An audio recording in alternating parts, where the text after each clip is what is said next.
ಇನ್ನೇನು ಕೆಲವು ಕ್ಷಣಗಳಲ್ಲಿ ಸಿಎಂ ಸಿದ್ದು ಅವರು ದಾಖಲೆಯ ಬಜೆಟ್ ಅನ್ನ ಮಂಡಿಸಲಿದ್ದಾರೆ. ಬಜೆಟ್ ಎಂಬುದು ಒಂದು ಹಾಳೆಗಳ ಮೇಲಿನ ಲೆಕ್ಕವಲ್ಲ ಅಂತ ಸಿಎಂ ಸಿದ್ದು ಅವರು ಎಕ್ಸ್ ಖಾತೆಯಲ್ಲಿ ಬರ್ಕೊಂಡಿದ್ರು. ರಾಜ್ಯದ 7 ಕೋಟಿ ಕನ್ನಡಿಗರ ಭವಿಷ್ಯ ರೂಪಿಸುವಂತಹ ಇದೊಂದು ಕೈಪಿಡಿ. ಬಜೆಟ್ಗೂ ಮುನ್ನ ಎಕ್ಸ್ ನಲ್ಲಿ ಪೋಸ್ಟ್ ಅನ್ನ ಮಾಡಿದ್ರು ಸಿದ್ದರಾಮಯ್ಯನವರು. ಅದಾದ ನಂತರ ಈಗ ಸಿದ್ದು ಅವರಿಗೆ ಆ ಒಂದು ಬಜೆಟ್ ಕಾಪಿ ಸಿಕ್ಕಿದೆ. ಆ ಕಾಪಿನ ಇಟ್ಕೊಂಡು ಅಂದ್ರೆ ಆ ಕಾಪಿ ಬಗ್ಗೆ ಅಧಿಕಾರಿಗಳು ಎಕ್ಸ್ಪ್ಲೈನ್ ಸಹ ಮಾಡಿದ್ದಾರೆ.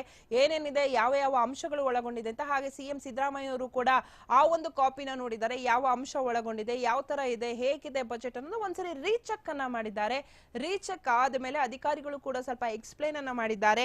ಇದಾದ ನಂತರ ಈಗ ವಿಧಾನಸೌಧದ ಕಡೆ ತೆರಳಲಿದ್ದಾರೆ. ಸಿಎಂ ನಿವಾಸ ಕಾವೇರಿಯಿಂದ ವಿಧಾನಸೌಧದ ಕಡೆ ಇನ್ನೇನು ಕೆಲವು ಕ್ಷಣಗಳಲ್ಲಿ ತೆರಳಲಿದ್ದಾರೆ. ಅದಾದ ನಂತರ 9:45ರ ಸುಮಾರಿಗೆ ಸಚಿವ ಸಂಪುಟ ಸಭೆ ಸಹ ನಡೆಯುತ್ತೆ. ಆ ಸಚಿವ ಸಂಪುಟ ಸಭೆಯಲ್ಲೂ ಕೂಡ ಬಜೆಟ್ ಬಗ್ಗೆ ಒಂದಷ್ಟು ಚರ್ಚೆ ಆಗುತ್ತೆ. ಯಾಕಂದ್ರೆ ಯಾವ್ಯಾವ ಅಂಶ ಒಳಗೊಂಡಿದೆ, ಯಾವ ತರದ ಏನಿದೆ ಅದೆಲ್ಲವೂ ಕೂಡ ಸಚಿವ ಸಂಪುಟ ಸಭೆಯಲ್ಲಿ ಚರ್ಚೆ ಆಗುತ್ತೆ. ಅದಾದ ನಂತರ ಕರೆಕ್ಟ್ ಆಗಿ ಒಂದು 10